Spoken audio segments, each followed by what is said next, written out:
નમસ્કાર વિદ્યાર્થી મિત્રો, મારી યુટ્યુબ ચેનલ સંજય પટેલમાં આપ સૌનું હાર્દિક સ્વાગત છે. મિત્રો, આજના વિડીયોની અંદર આપણે ધોરણ 6 વિષય છે હિન્દી, જેનો પાઠ 1 કે જે સત્ર 1 ની અંદર આવે છે, જેનું નામ છે દયાલુ શિકારી. આ પાઠના સ્વ અધ્યયન પોથીના પ્રશ્નો અને તેના જવાબો વિશે શીખવાના છીએ. વિદ્યાર્થી મિત્રો, જો તમે મારી ચેનલમાં નવા હોય તો મારી ચેનલને જરૂરથી સબસ્ક્રાઇબ કરો. વિડીયો સારો લાગે તો લાઈક કરો, શેર કરો અને બેલ નોટિફિકેશન ઓન કરો, જેથી મારા આગળના નવા વિડીયો પણ આપને મળતા રહે. તેમજ વિદ્યાર્થી મિત્રો, આ પાઠની પીડીએફ જોવા માટે પ્લે સ્ટોરમાં જઈ અમારી એપ્લિકેશન વિશ્વગુરુ STD 1-12 ગુજરાતી ડાઉનલોડ કરી તમારા મોબાઈલમાં ઇન્સ્ટોલ કરો. જે આપ શરૂ કરશો તો તમને આ પ્રકારે જોવા મળશે, જેમાં બધા ધોરણની અંદર જશો એટલે તમને ધોરણ બતાવશે. ધોરણ પસંદ સ્વાધ્યાયન પોથીની અંદર ધોરણ બતાવશે. ધોરણ પસંદ કરશો એટલે વિષય બતાવશે. વિષય પસંદ કરશો એટલે પાઠ બતાવશે. જેમાં વિડીયો ઉપર ક્લિક કરશો તો વિડીયો જોવા મળશે અને પીડીએફ ઉપર ક્લિક કરશો તો તમને પીડીએફ જોવા મળશે. તો આશા રાખું છું અમારી એપ્લિકેશન આપ સૌને ગમશે. જરૂરથી ડાઉનલોડ કરજો મિત્રો. તો ચાલો મિત્રો, હવે આપણે શરૂ કરીએ પાઠ 1 दयालु शिकारी. प्रश्न 1, सही विकल्प चुनकर बॉक्स में सही का निशान कीजिए. पहला, शिकारी हिरनी को कहां ले गया? तो उत्तर होगा अस्पताल. दूसरा, दयालु शिकारी चित्र कहानी में इनमें से कौन नहीं है? तो उत्तर होगा शेर. तीसरा, इनमें से कौन सा प्राणी जंगली नहीं है? तो उत्तर होगा गाय. चौथा, शिकारी की गोली हिरनी को कहां लगी? तो उत्तर होगा पेट में. पांचवा, दयालु शिकारी चित्रवार्ता किस मूल्य पर आधारित है? तो उत्तर होगा पशु प्रेम.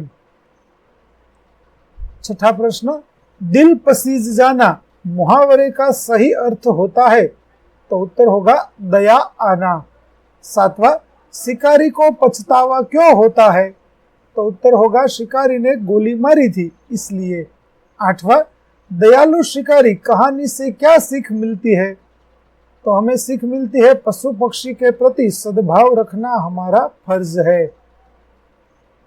प्रश्न 2, निम्नलिखित वाक्यों को कहानी के घटनाक्रम में लिखिए. तो पहला वाक्य होगा, एक बहुत घना जंगल था. दूसरा होगा, हिरनी जंगल में टहल रही थी.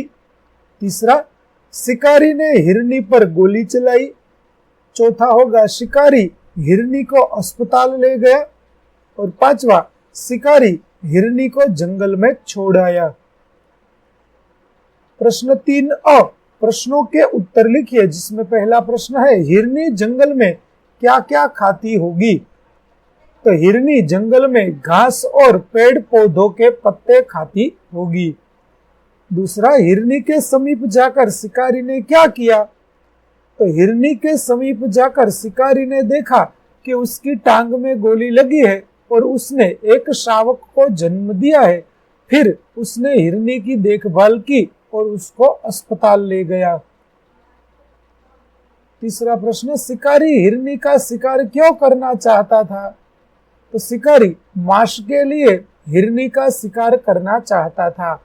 चौथा प्रश्न, शिकारी हिरनी को कहां ले गया? तो शिकारी हिरनी को पशुओं के अस्पताल में ले गया. ब, प्रश्नों के उत्तर लिखिए, जिसमें पहला प्रश्न है, शिकारी ने हिरनी के साथ कैसा व्यवहार किया? तो शिकारी ने हिरनी के साथ दयापूर्ण व्यवहार किया, क्योंकि उसकी दशा देखकर शिकारी को दुख हुआ था. दूसरा, आपने किन किन प्राणियों को देखा है? तो मैंने इन पशुओं को देखा है, गाय, बैल, भैंस, बकरी, घोड़ा, हाथी, कुत्ता, बंदर, बिल्ली, ऊंट और गधा.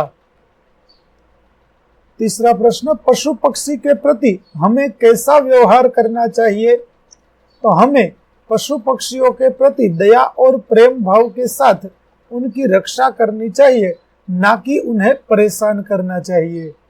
चौथा, जंगल में कौन कौन से प्राणी रहते हैं? तो जंगल में शेर, बाघ, हाथी, हिरन, भालू, लोमड़ी, सियार, खरगोश, बंदर आदि जानवर देखने को मिलते हैं. प्रश्न 4, दयालु शिकारी कहानी अपने शब्दों में लिखिए। तो चलिए लिखते हैं। एक शिकारी था।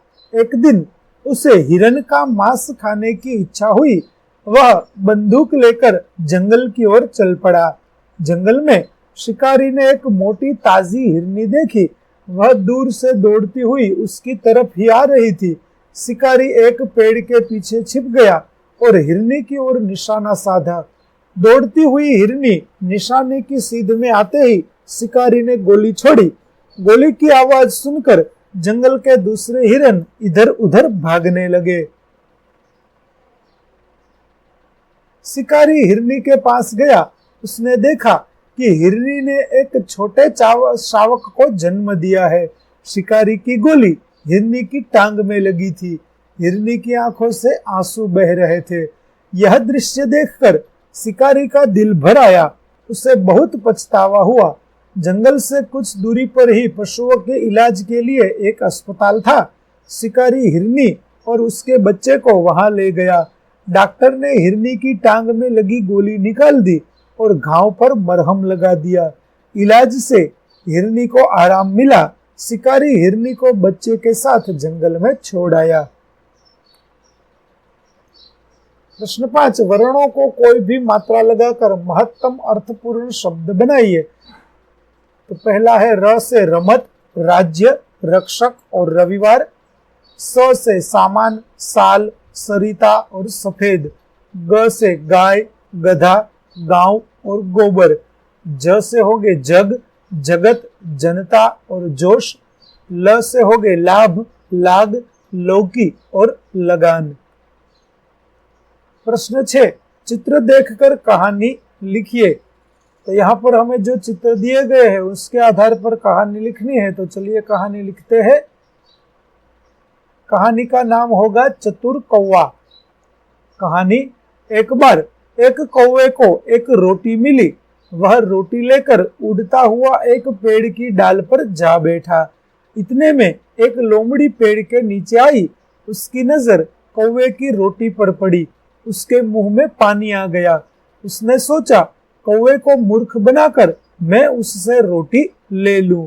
लोमड़ी ने कौवे से कहा, कौवा भैया कोई गाना सुनाइए ना। आपका गाना मुझे बहुत मीठा लगता है।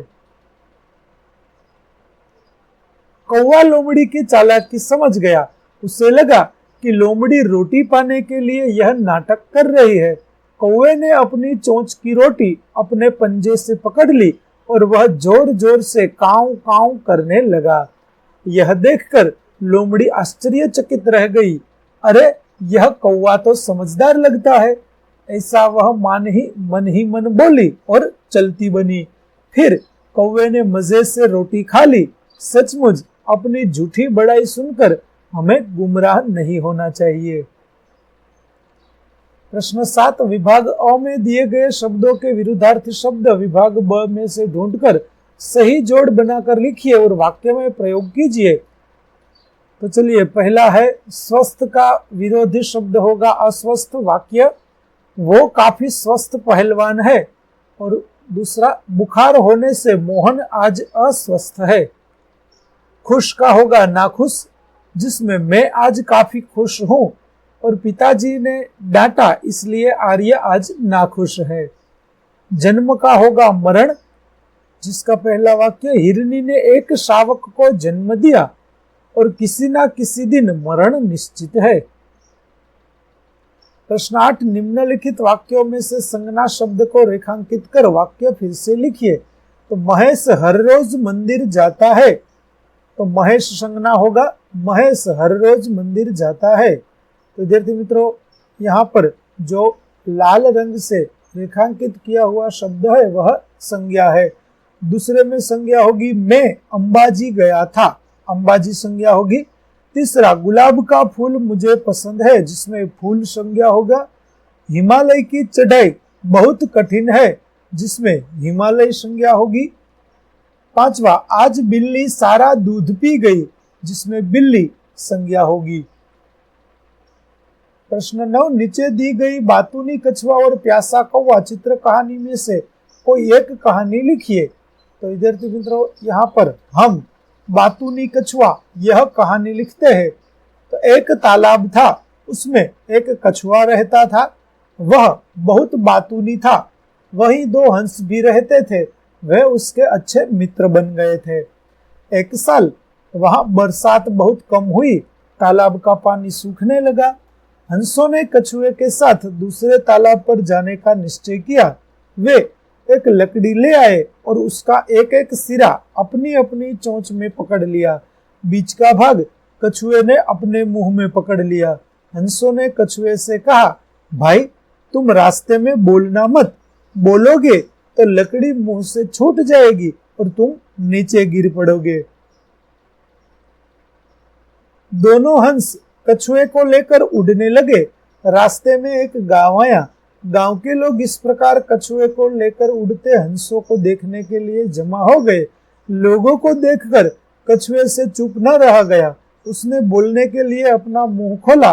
उसी समय लकड़ी उसके मुंह से छूट गई और वह जमीन पर गिर पड़ा और मर गया। प्रश्न 10, शिकारी की जगह आप होते तो क्या करते? लिखिए। तो शिकारी की जगह पर मैं होता तो मैं भी शिकारी की तरह ही करता। हिरनी और उसके बच्चे को अस्पताल ले जाता और उसकी रक्षा करता और उस शिकारी के जैसे ही उसकी देखभाल करता और जब वो ठीक हो जाए तब उसको जंगल में छोड़ता। तो विद्यार्थी मित्रों, અહીં આપણું પાઠ 1 દયાલુ શિકારી ના સ્વાધ્યાયન પોથીના પ્રશ્નો અને તેના જવાબો છે તે પૂરા થાય છે। આગળના પાઠના સ્વાધ્યાયન પોથીના પ્રશ્નો જોવા માટે મારી ચેનલને જરૂરથી સબસ્ક્રાઇબ કરો। તેમજ વિદ્યાર્થી મિત્રો, પીડીએફ જોવા માટે પ્લે સ્ટોરમાંથી અમારી એપ્લિકેશન વિશ્વગુરુ એસટીડી 1-12 ગુજરાતી ડાઉનલોડ કરી તમારા મોબાઈલમાં ઇન્સ્ટોલ કરો, જેમાં આપને તમામ પાઠની પીડીએફો છે તે જોવા મળશે। તેમજ પાઠ સમજૂતીના વિડીયો અને પીડીએફો પણ જોઈ શકશો। તો આશા રાખું છું અમારી એપ્લિકેશન આપ સૌને ગમશે। જરૂર ડાઉનલોડ કરજો મિત્રો। ફરી મળીશું નવા પાઠ સાથે। ત્યાં સુધી આવજો।